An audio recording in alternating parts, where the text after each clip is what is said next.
We have some missionaries who serve in very far away places, and they've been gone for a very long time. They may leave with young children and they come back with teenagers.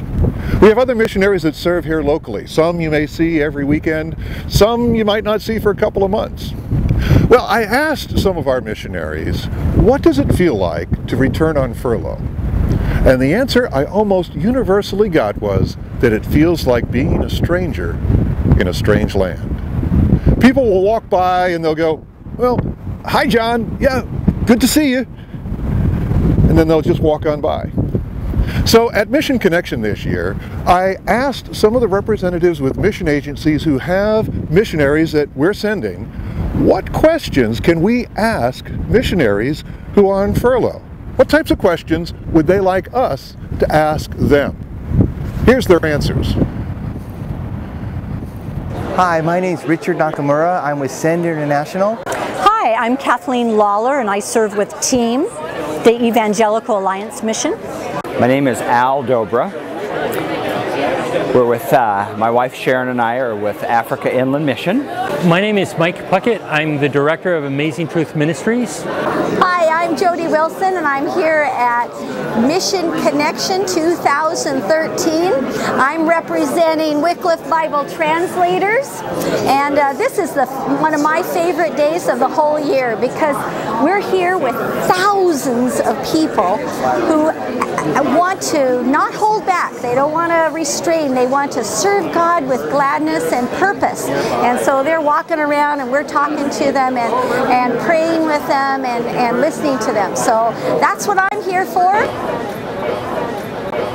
Don't ask them if they've had a good time. That would be a no-no. But what you could do is just to ask them about what were some of the high points. What were some of the ways that they saw God moving and active and during their time? What were some of the things that broke their heart? That's another thing. You could ask them, after you've asked them for the good things, ask them for some of the things that are lingering in their minds of unfinished work, and then ask them, what's your plans? Where do you think God is leading you on? Those are three that would just get you going. Say, Mike, what's God been doing in your life? What did you see God do on this trip? What are you learning from God's Word today? Things like that. Things that have some relevance. Or in a new church, somewhere they don't know me, I'd like them to say, so, you're Mike. I see that on your name badge. Why are you here? Things like that. Number one is to warmly welcome them back. They feel they've been gone for 2, 3, maybe 4 or 5 years, and to really feel to be back part of the church, and ways to connect them in, to ask them questions like, how long are you home for? Is there anything that you need while you're here? Do you miss your home country? What are some of the things you miss from your home country? Could I take you to coffee?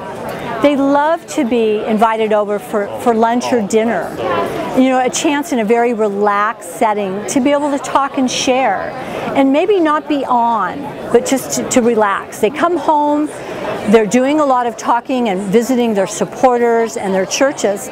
Sometimes they just would like to maybe sit in a chair and talk about life, in general, and not feel like they have to be on and cheerful and such.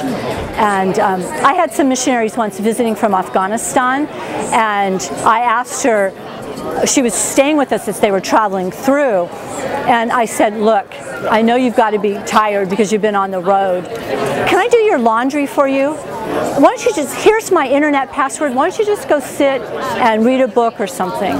And she looked at me, she said, really? And I said, yes, you don't have to be on with me. I'm your friend. And she wrote to me just last week and said, I still remember that time when I came to your house and I could just rest. And then just share what I wanted to share rather than feeling like I had to be on.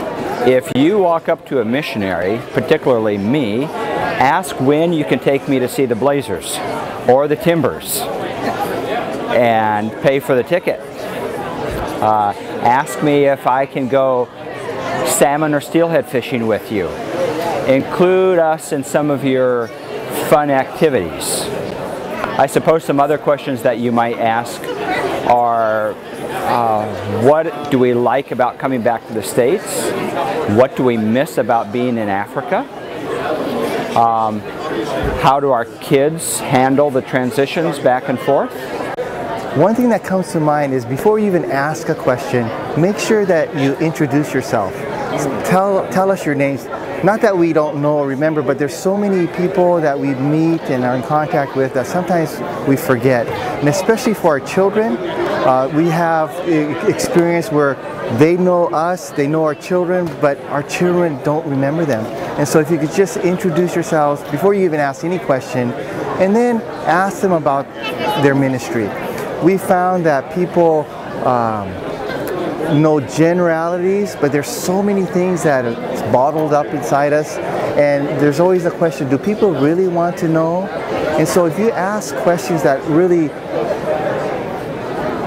shows that you really want to know about the country, about the people, about the hardships, about the joys, the victories, you know, those specific type of questions will bring a lot of thankfulness, you know, in a missionary's heart, because they'll think they really care.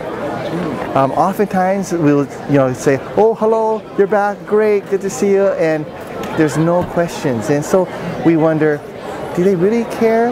You know, and so asking specific questions is wonderful. And then, you know, if you have time to ask more specifics, that would be great.